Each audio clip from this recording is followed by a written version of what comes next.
In this third video, in which we explore trigonometric integrals, we will consider how to integrate powers of tangent and/or secant. As you recall, in the first two videos, we considered integrals that took the form the integral of the sine of ax raised to the nth power times the cosine of ax raised to the nth power dx, where both m and n are non-negative integers. In the first video, we reviewed the basic trigonometric identities that you should know and how to evaluate the integrals when at least one of m or n is an odd integer. In the second video, we reviewed how to use half-angle formulas to evaluate integrals where both m and n are even. In this third video, we will consider techniques to evaluate integrals that take the form the integral of the tangent of ax raised to the mth power times the secant of ax raised to the nth power dx when m and n are both non-negative integers. We'll look at two cases. Other cases will require the use of trigonometric identities, use substitution, and integration by parts. In our first example, we will consider when n is even. When n is even, we will separate one set of secant squared ax and move it to the back of the integral. We're anticipating a u substitution and where u will be the tangent of ax, so therefore we're anticipating the du involving a secant squared of ax.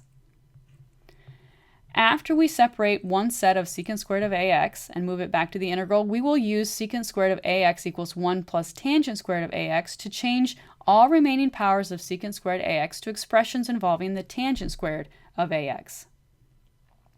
And then finally, we will use u substitution, where u is equal to the tangent of ax, and 1 over a times du is equal to the secant squared of ax dx. So let's look at an example. Let's evaluate the integral of the tangent of x squared times secant of x to the fourth power dx. We notice that the power of secant of x is even, so therefore we will separate one factor of secant squared of x and move it to the back of the integral, which we see right here. Next, we see the remaining powers of secant squared of x, and we'll use the trig identity that secant squared x equals 1 plus tangent squared of x to change remaining powers of secant squared x to forms involving tangent squared x. So we have the integral of tangent squared of x times 1 plus tangent squared of x times secant squared of x dx, and we proceed with u substitution, where u is equal to the tangent of x. So therefore, the derivative of u with respect to x is secant squared of x, so du is secant squared of x dx, and we'll change every tangent to u. Here's our du. We distribute u squared through, we integrate, and we perform the back substitution. So the integral of tangent squared x times the secant to the fourth of x dx is equal to the cube of tangent of x over 3 plus tangent of x to the fifth power over 5 plus our constant. And you can check the answer by evaluating the derivative and using the identity that secant squared x equals 1 plus tangent squared x and verifying that our derivative is in fact tangent squared of x times secant to the fourth of x.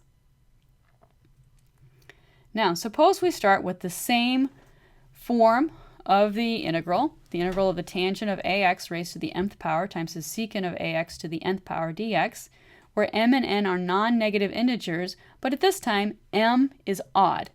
So we'll take the following steps. We will separate one factor of tangent of ax and one factor of secant of ax and move them both to the back of the integral. In doing so, we will be anticipating a u substitution where u is equal to the secant of ax. Then we will use the tangent squared of ax is equal to the secant squared of ax minus 1 to change all remaining powers of tangent squared of ax to an expression involving secant squared of ax. And then we will use u substitution, where u is equal to the secant of ax and 1 over a du is equal to the secant of ax tangent of ax dx.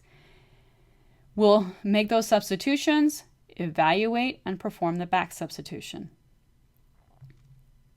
So suppose we want to evaluate the integral of tangent cubed of z times secant cubed of z dz. We notice that m is odd in this case, so we will separate one factor of both tangent of z and secant of z and move them to the back of the integral.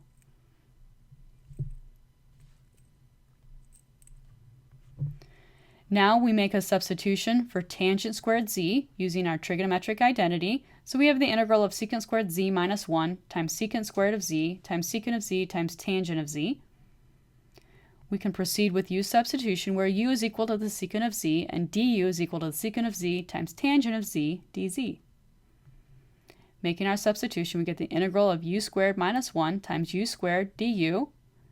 We distribute the u squared through. We integrate and we perform the back substitution. So we get the integral of tangent cubed of z times secant cubed of z dz is equal to the secant of z to the 5th power divided by 5 minus the secant of z to the 3rd power divided by 3 plus c. And again, we can check our answer and determine if we have a correct antiderivative.